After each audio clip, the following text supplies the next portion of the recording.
Hello everyone, RegiTime here, and we're going to view a recording of a morning session I played today in a club called Potbombers, which is part of a large Australian union on the PPPoker network. Just started working with these guys. They've got a remarkably efficient admin setup.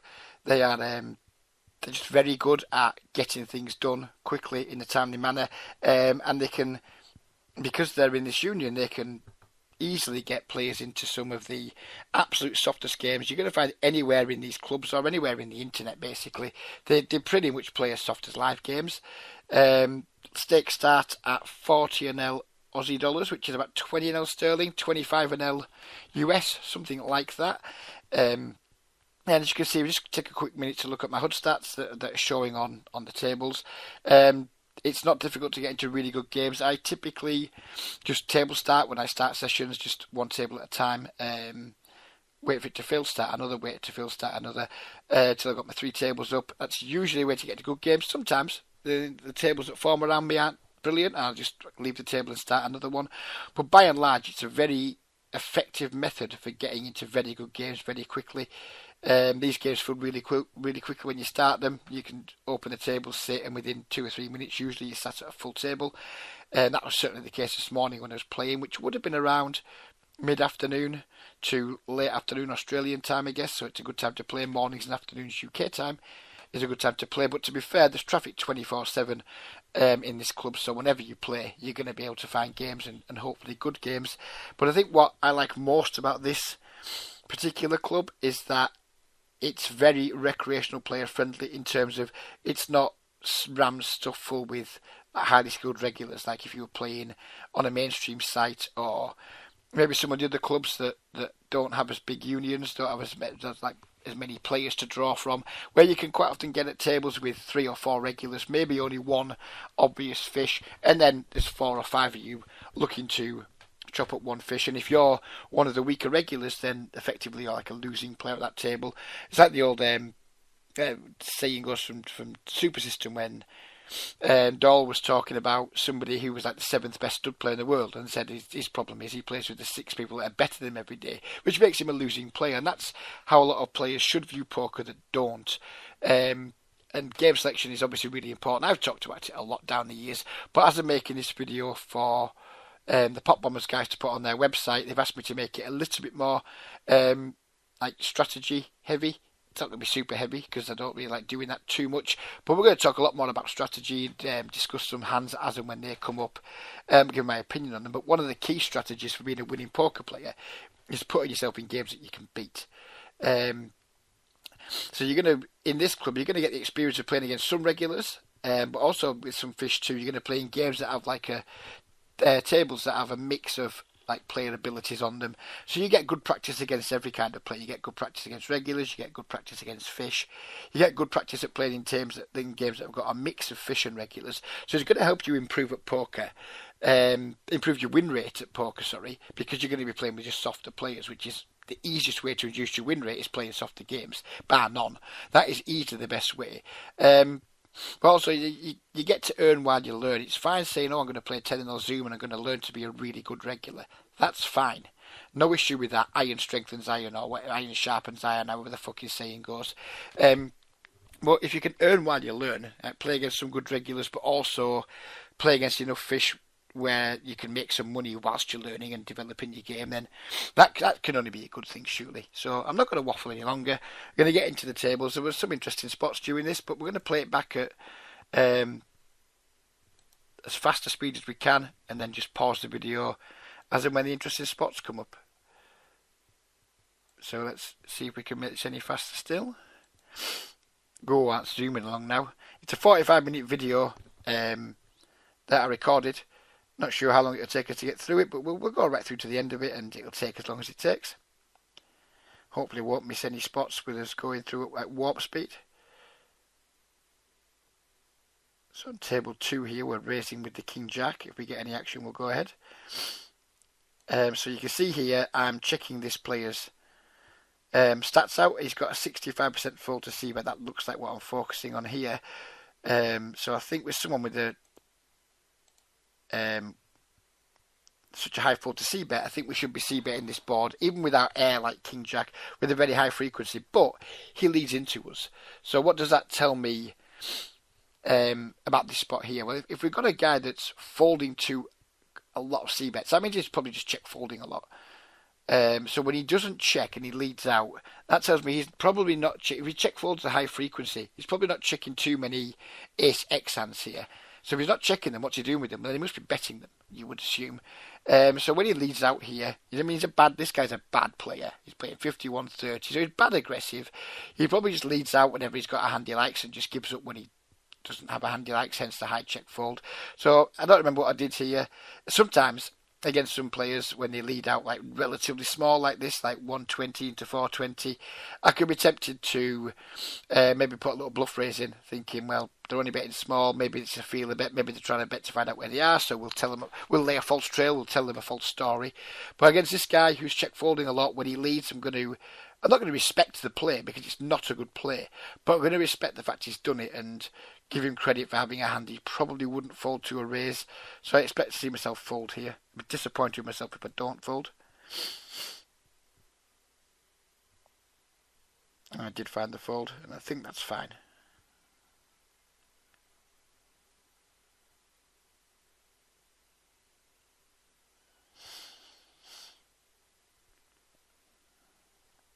I haven't watched this video back, by the way, so there may be some surprises in it for me. I did only play the session like 2.5 hours ago or so, but yeah, my short-term memory isn't the best, especially for spots that like didn't seem significant at the time, but might be worth talking about on video. So maybe a few spots where I'll say to myself, "Oh, I'd like to see myself do this," and I do something different. But it's a lot easier to come up with better lines when you're not under pressure of actually playing. So we'll see how many things I would have done differently had I not been playing like at live speed.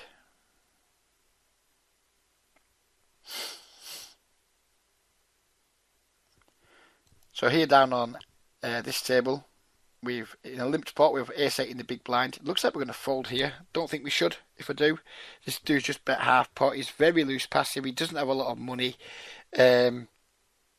So I don't think we've got any nice options here. I mean, if we raise, maybe we get it in against like Queen X. Maybe we get it in against some flush draws. Maybe we just get him to fold some equity. I think folding's out of the question. I think we should probably just call. But it's not nice because even if we do have the best hand, we don't stand to win a lot. But if we do have the worst hand, then we probably stand to lose $6.20, I guess. But looks like we're maybe going to fold. I don't think I'd like that, even in a limped pot. Now we do call. We check again. He bets just $1 this time. It does feel like we're being milked. I remember this hand now, actually. It does feel like we're being milked here. But I mean, again, we get such a good price. We probably shouldn't be folding to this. He might be value betting a queen here at this price. Or might be betting, not saying he's value betting. He probably doesn't know what he's doing when he's betting. But he could be betting a queen here, and then we're making a big mistake if we fold R8 for this price. And then remember, I think he upsized the river somewhat. Yeah, he goes all in on the river. And we can't call this bet, I don't think. I don't think he does this with the queen. I think with the queen he probably continues betting small. Maybe once in a while he has a flush draw that plays this way, but we do have the 8 of diamonds, which, you know, it's not super critical, but it does block some of his draws. It's not a big factor, but it's a tiny factor that could come into our decision making. And there's also like lots of the other two pairs he can have. Like it's a limped pot. You can have Queen Jack, Queen 9, Jack 9, Ace 3. There's just so many hands that we just don't beat here. It could be betting for value. So into an easy fold at the end. Disappointed that we put 180 in and then lost, but you know, it is what it is.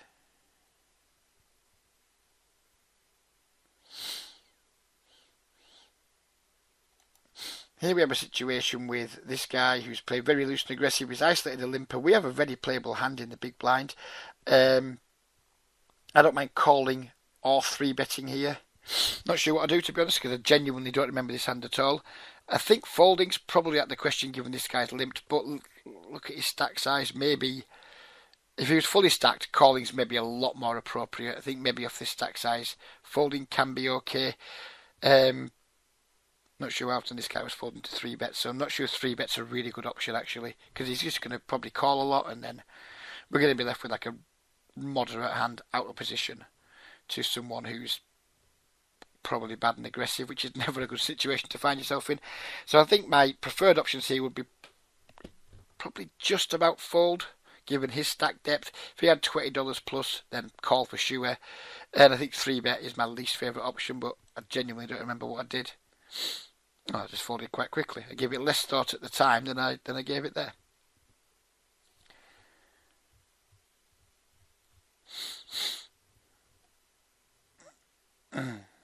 Completing with the Queen 10 table 1. We'll stop if anything interesting happens, and it doesn't, so never mind.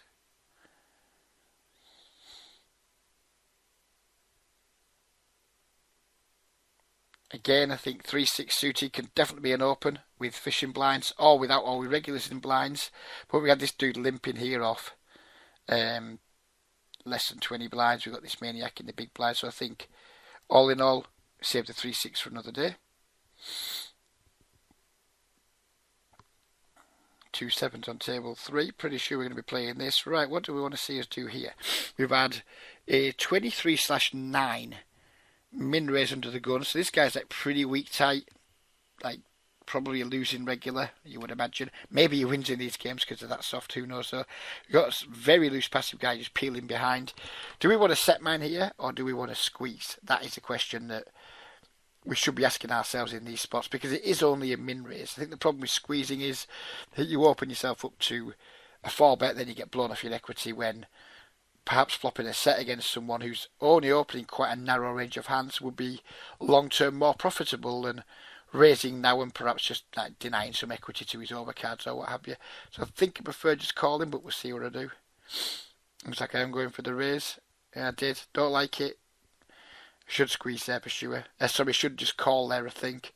I think that's a mistake from me. Maybe a little bit too aggressive against someone who's only got a PFR of 9 under the gun. I'm presuming it's probably even less than 9, but maybe he just raises the same hand from all positions.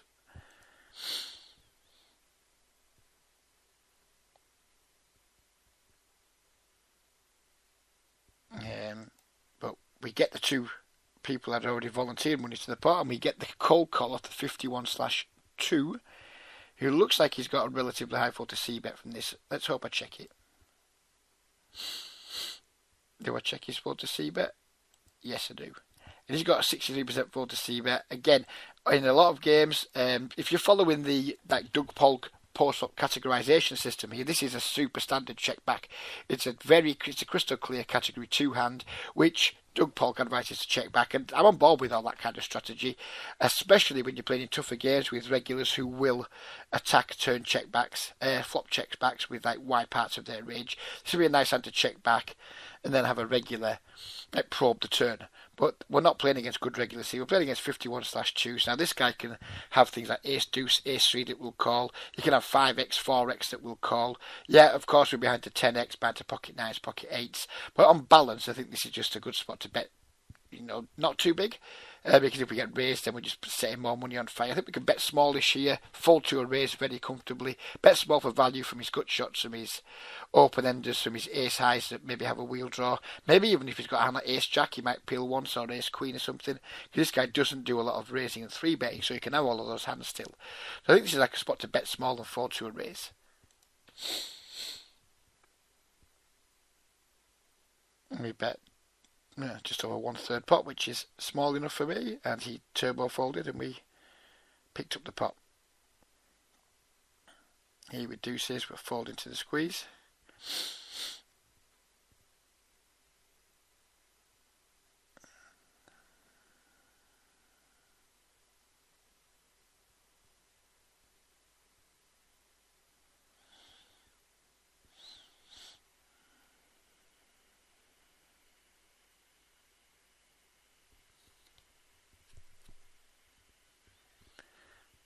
Can we go even faster? Who knows? Let's try. And have we reached peak fastness? Have we reached? Oh, we know. It looks like we can go a bit faster. We don't want too much dead air in a video, do we? When we're doing the review videos, so we are now at warp factor 10. eyes are darting around like a teenager on a topless beach.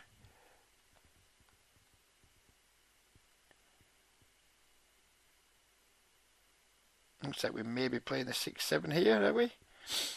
Completing with it, and we flop a flush draw in a limped pot. Again, against loose passive players, you don't really want to be check calling very often. Yeah, I get we've got a draw here, so we can easily just check call. But I think if we're going to be like putting money in post flop versus loose passive players, we're much better to be doing it aggressively. We're much better to make like an aggressive mistake here by betting and like getting called by Queen X, etc., than just checking, not building a pot for when we hit, but almost certainly, like, well, definitely with 7 high, giving somebody value. I think if this is like a raise pot, we can maybe think about doing some check calling or some check raising. But in a limped pot, I think, well, I'm pretty sure I lead out here, and I think it's the best play. So we do lead out, and we just take it down immediately.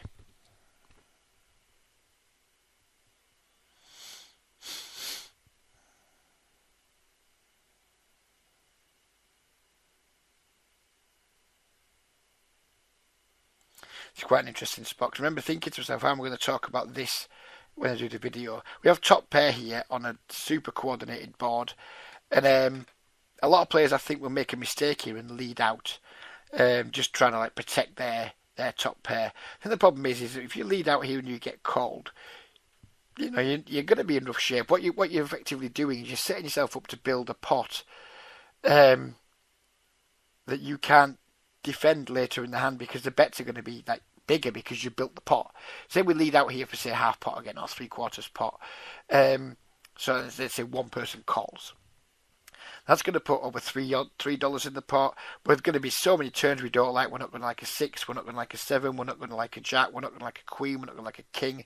We're not going to like a club. We're not going to like an 8 or a 9. So like, God knows how much, 70% plus of the deck we're going to completely hate. And I was just pretty much in just check full mode the entire hand here, but I see so many players who will like lead out here with the 10, just trying to make people fold or to protect their hand, get value, whatever it is they're doing. But our hand's just too weak. Yeah, we have top pair, we might have the best hand now, but the chances of us like getting to showdown with the best hand by taking a betting line, I think is just, it's too much of a stretch. So I was in check full mode the entire hand here.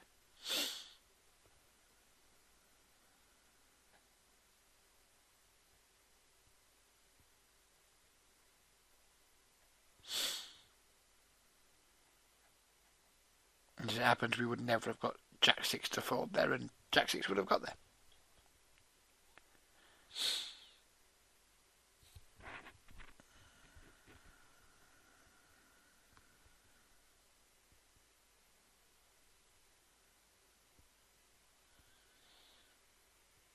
This was interesting as well.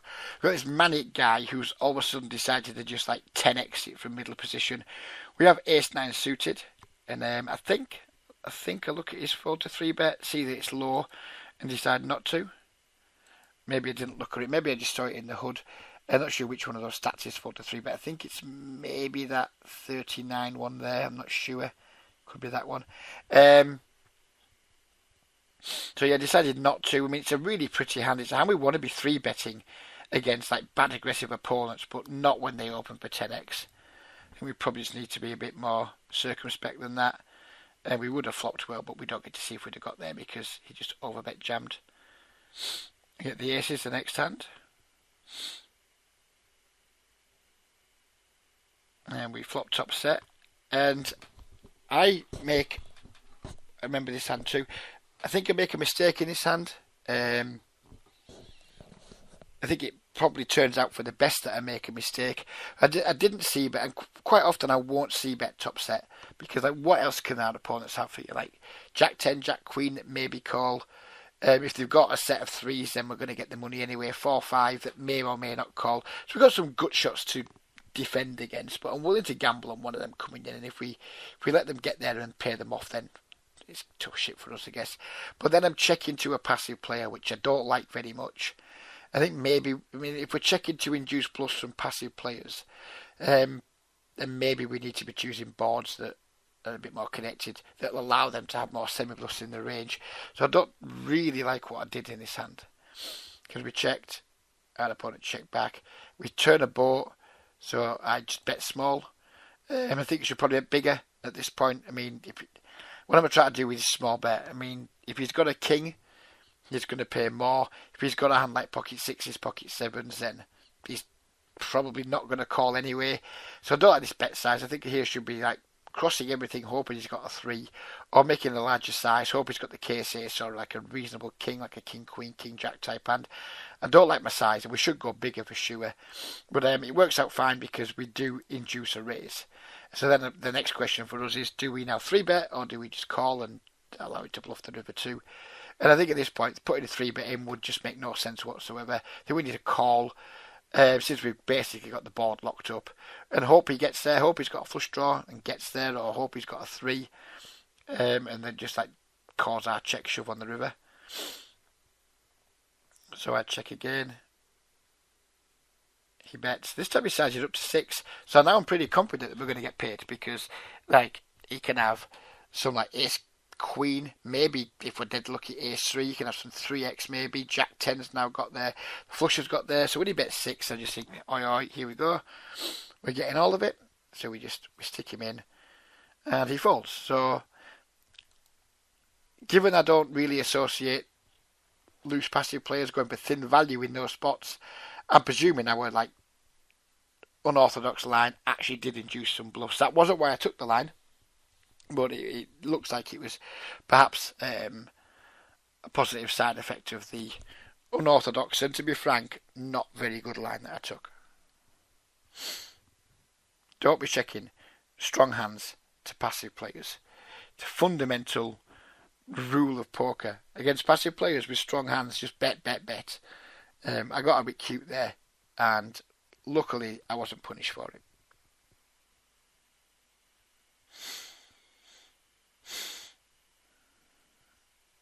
You raise the ace jack suited here against somebody who only has a 5%, and we get 3-bet on the button by somebody who only has a 5% PFR and a 2% 3-bet. So the ace jack's going to be the ace jack suited is going to be a trivial fold against somebody with those stats.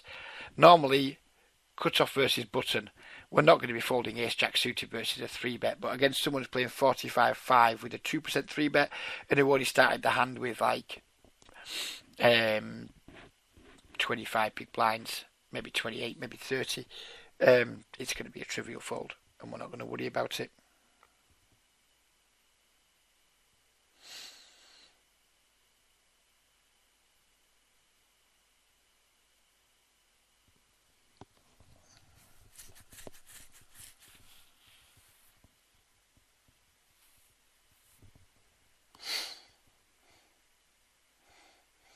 Would have made the absolute nuts up here, but never mind. We did not play the pot because we did not want to call a raise with someone who had king and had an 8% PFR.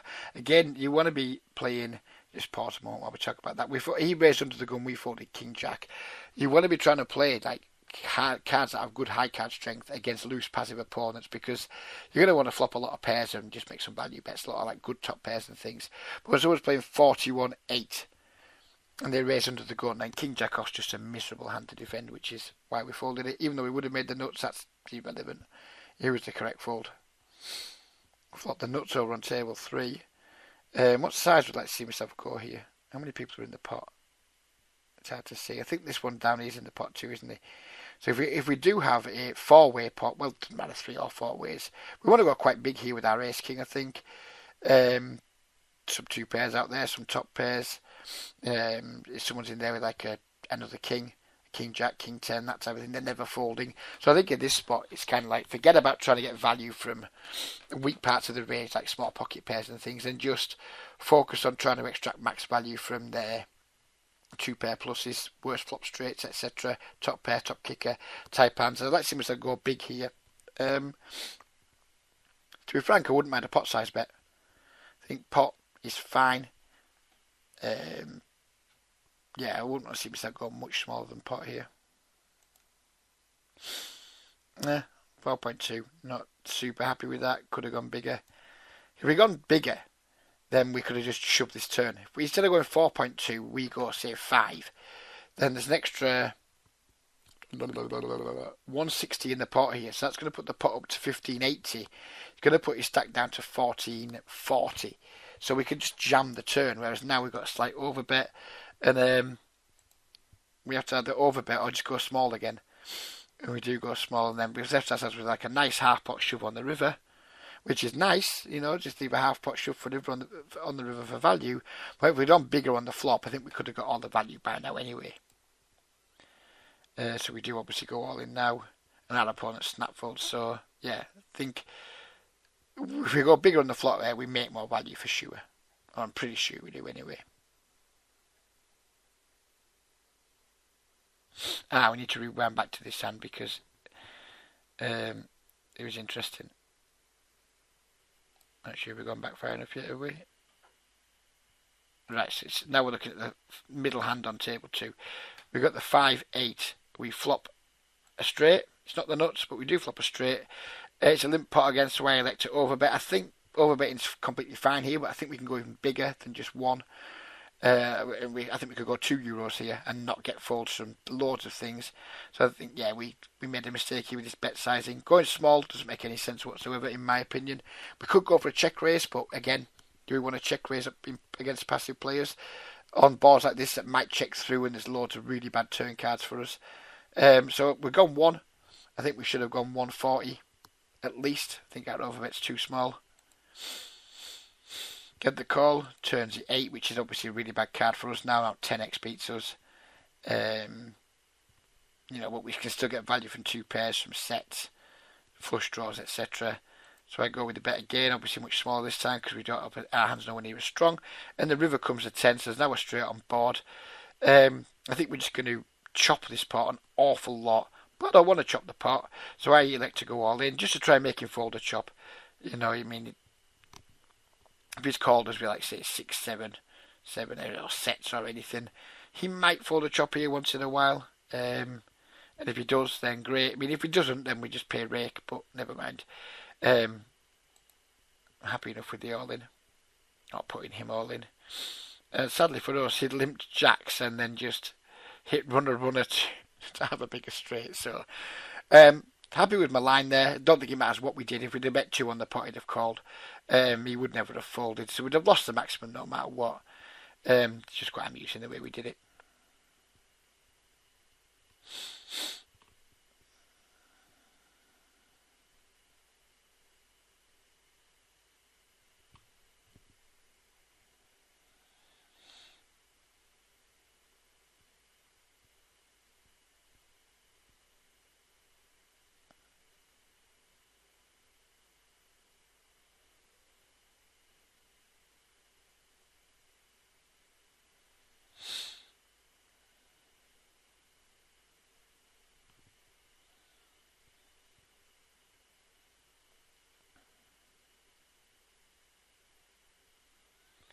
King 10 here should be an open, I would hope. We do open it, we get a thoroughly miserable flop. We're never going to be c-betting this board. Out of position with like just over cards, no backdoor equity whatsoever. It's a spot where the minute I see this flop, I just mentally check out and give up. I mean, if we check through and we hit a king or a 10 on the turn, then we switch on again and we start making some bets. But out of position to a very loose passive player, these are just totally not the boards that we want to be opening our c-bet range on. We just check fold the turn.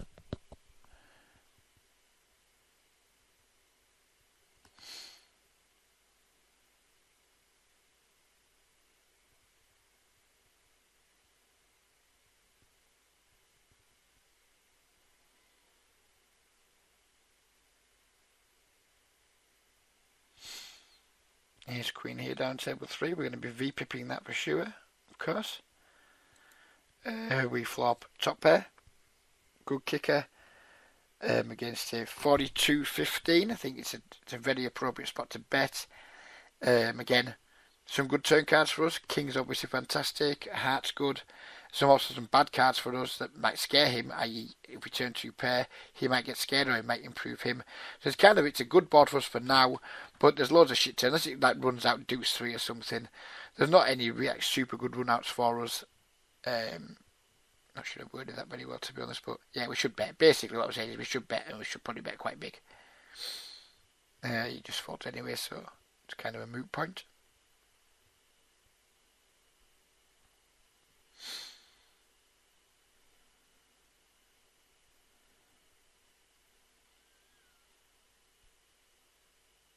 How's that for a flop for the ace king? Boom, just flop it, sir. And you still haven't got him dead because he's got the gut shot to the straight flush.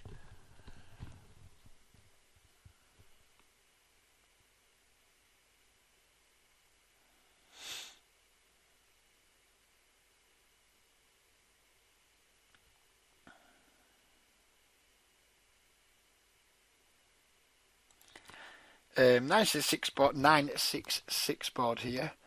Slightly different board texture to the one earlier that was like 4-5-6 or whatever it was, 2-tone. Again, we have like really poor equity when called. We have 2 overcards, that's about it. Against a loose passive play. I don't actually remember this hand, so what would I do now? Give myself more time to think about the situation now. What do I think I should do?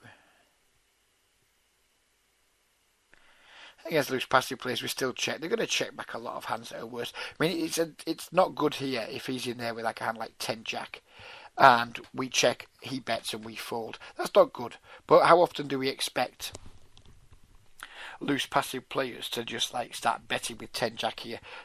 Some will, of course. I'm not saying none of them do, but in general, the loose passive population probably just check back here with hands that are behind king queen.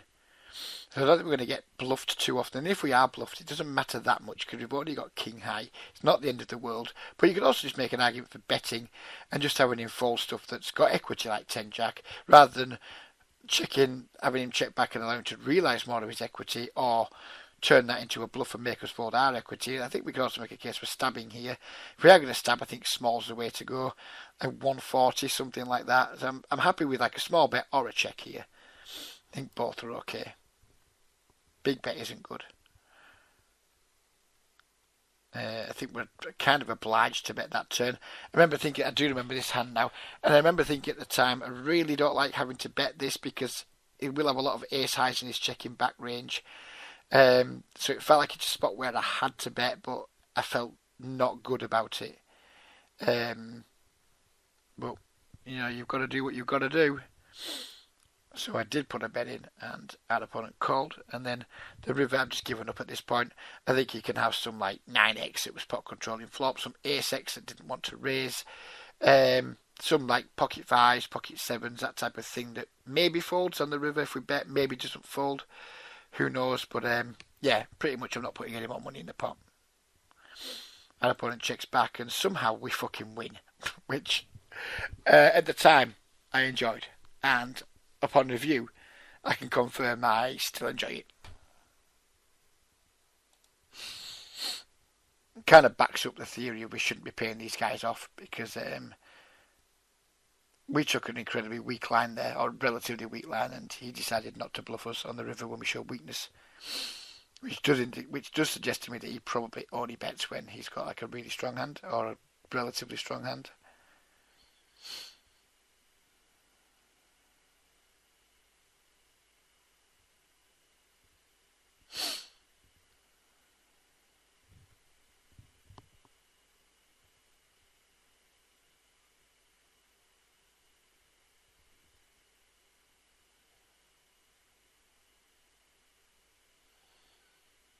Where's my cursor freaking out then?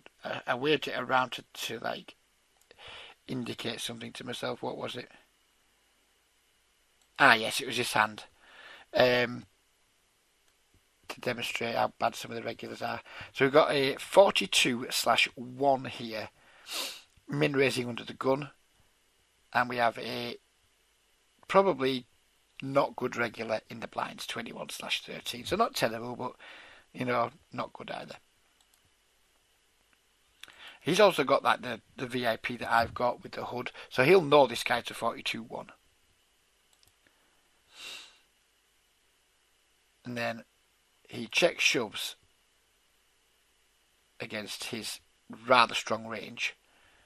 As you've got a 42-1 who's raised under the gun, and then C-bet on a pretty dry board. So this guy's representing like aces, kings, ace, king, that type of thing. Given he's only got a 1% PFR, he's going to have pretty much just aces, kings, and maybe queens and ace, king. But he can't have them all probably because the man's got a fucking 1% PFR.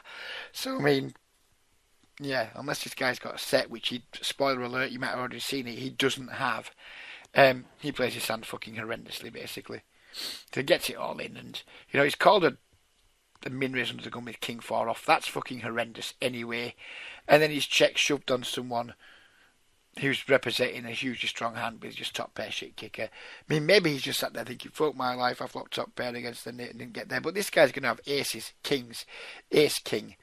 He's probably going to be checking back pocket queens, things like that. So yeah, this dude butchered his hand here and just needlessly dumped $8, 20 big blinds, which is a lot. If you keep making these 20 big blind mistakes, you might be like, oh fuck, it's 20 big blinds, who cares? But it adds the fuck up.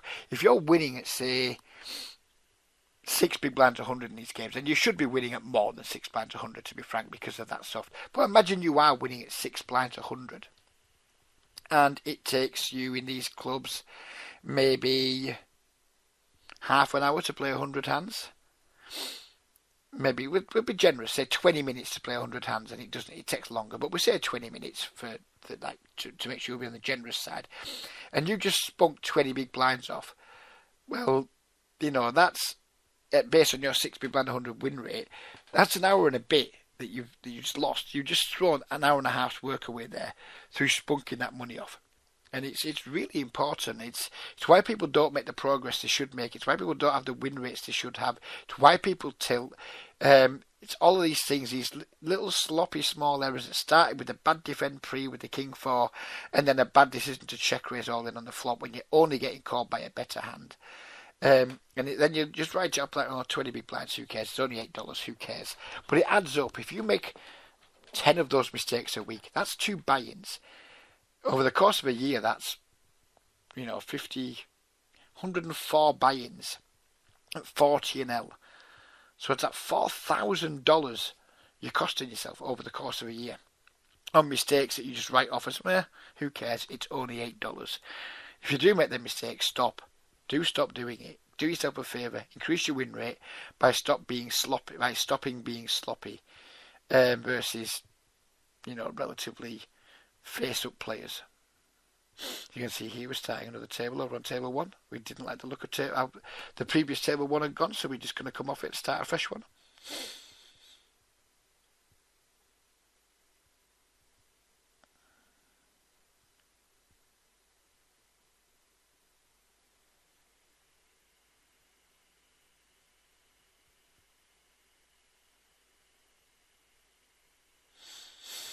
So we get sat by someone who looks reggish. So I'm willing to play these guys for like a couple of minutes, see what happens. I mean, he can't be much of a... Oh, I was going to say he can't be. He's topped up now. And we're going to see what happens. So we've got like another weak type regular sat here, who we know is quite bad. And then we've got a whale sitters here. So we're going to see this whale reload his stack or double up quite quickly, because at the minute this table isn't looking promising. We have another loose passive player or loose player sitting up here. So you can see the games do form relatively quickly, and we've found 2 guys with good VPIPs but no money, so we quickly left. If a table isn't going to turn out to be as good as you want it to be, then there really is no point messing around on it. Be decisive. Don't waste valuable real estate on your screen. Don't waste valuable time. And we've instantly found a better table here, albeit a 16L table, with a guy that's fat stacked and loose stats, and then instantly another guy sat who's not as fat stacked but even looser stats. So as I talked about right at the start of the video, game selection isn't something I just preach about, it's something that I take very seriously.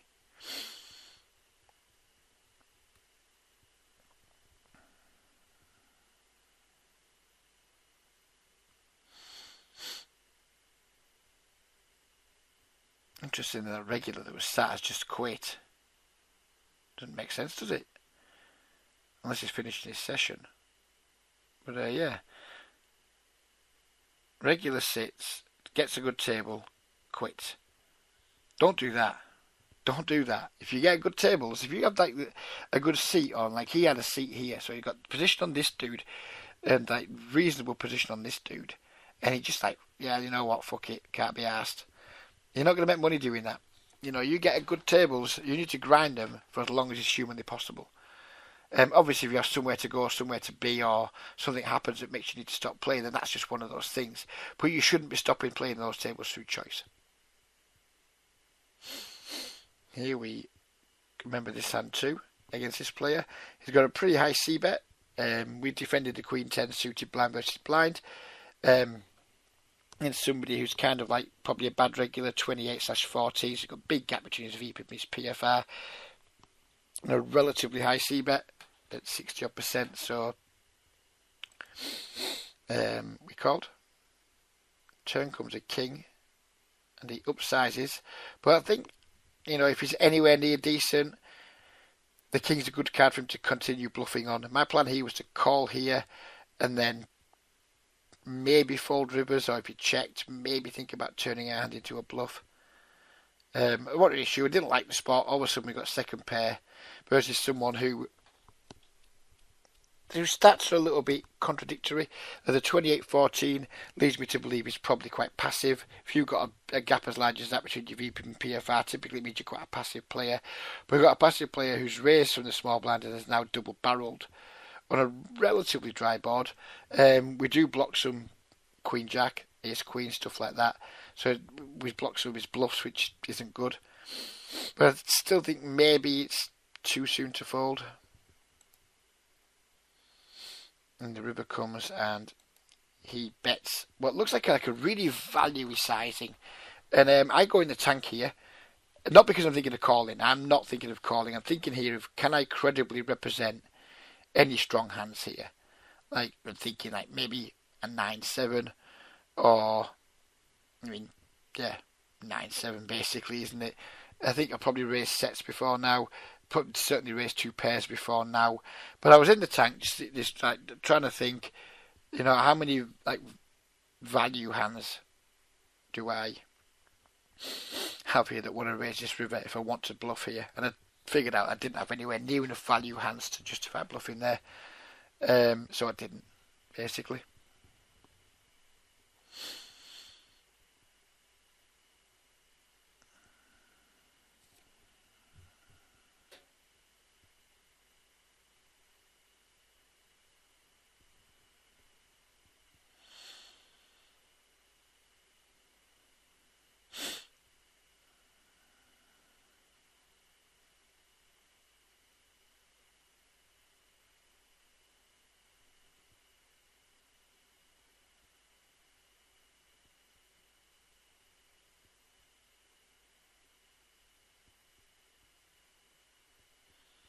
No way I'm ever going to see bet 10 high multi-way on these clubs.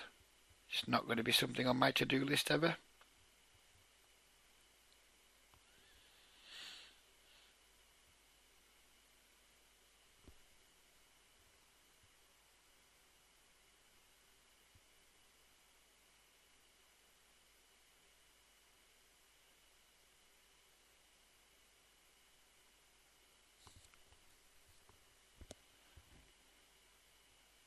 What are we going to do with the ace-4 suited here?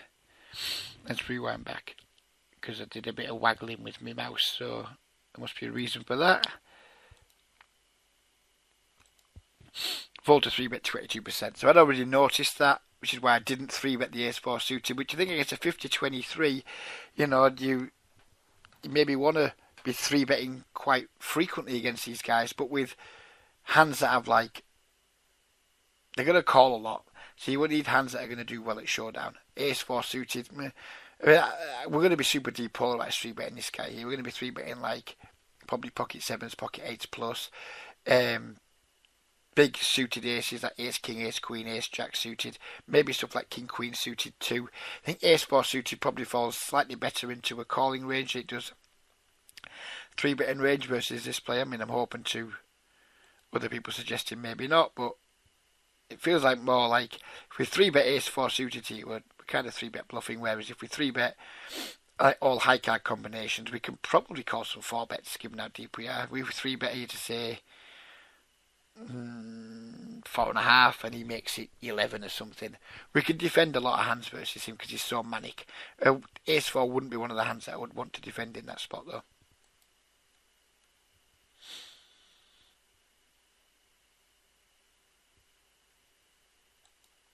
Over here on table 2, we opened 10s. Oh no, we called an open with 10s. And then we got a cold 4-bet. A 3-bet or a squeeze, whatever the fuck you want to call it there. Then this guy put another bet in, and it's just time to fold our 10s, wasn't it?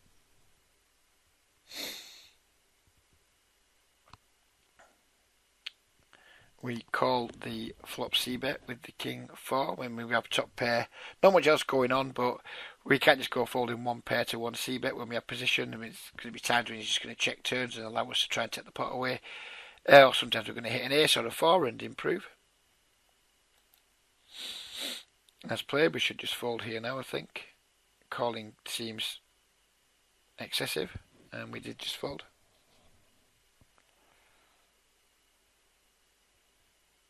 Not sure there's any more interesting hands between now and the end of the session. We've only got another, like maybe 3 minutes of the recording to go through. Here we go for the isolation race with the ace queen versus the manic guy here. Get a reasonable flop to see bet in position, so we go ahead and do it, and he just folds his king and we move on. So yeah, I think the table's going to end now because you can see I was at this point in the session. I was thinking because there's another table that's about to leave. I can't remember which table it is. Looking at it, it's probably going to be this one because we have like 20 odd, 20 odd, 20 odd. I don't stick around with 320 V pips. So I think at this point in my session, I was thinking, well, I've got a good table here. We need to start 2 fresh tables. I've been playing for about 2.5 hours at this point. I was due a break anyway, so even though I said earlier we shouldn't be leaving good tables, if you've got 2 tables down, even if we have a really, really good table here, but if we started 2 more tables, I'm committing to another hour and a half of play, and I was due a break. So yeah, that is why I wound the session up, despite having like an exceptionally good table still to play here.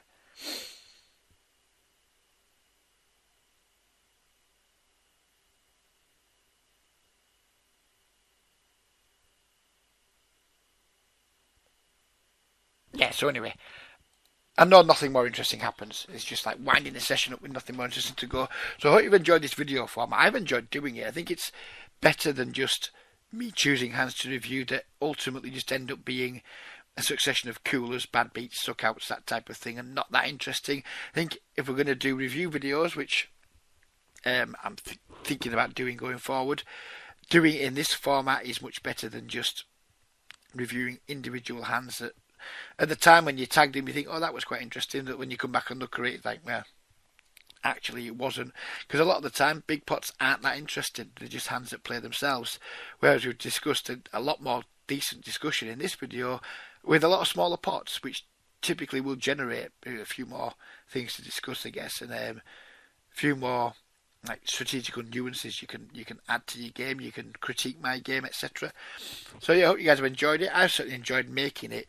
Do reach out to me if you'd like to get involved in this club. These guys are good guys that we're dealing with here, and they're working very hard on trying to build like a really solid business and a solid platform for people in what is, as we all know, notoriously murky waters. So yeah, these guys, they've got my faith, they've got my trust, they've got my belief. I won't be making videos and plugging them if they didn't. So yeah, please do reach out. If when they get the website up and running, I'll start like linking you to their website beneath the videos. But yeah, get in touch with me and I can get you set up in these clubs. Or if you want to deal with the guys directly, get in touch with me and I'll give you their contact deals and you can deal with those guys directly. Either way is completely fine by me. Just get in touch because these are games that you should be in. But I think we're going to leave it there now. Take care, everybody. Stay safe. Stay indoors where you can. Be kind. Yeah, it's getting better, isn't it? You know, living in the UK without getting too political, they've butchered it, haven't they? They've fucked it up. But it's getting better just because that's just the natural course of things, isn't it? It's going to be a long time yet, but we're making progress. Keep the faith, everybody. Stay well. Stay safe and bye bye for now.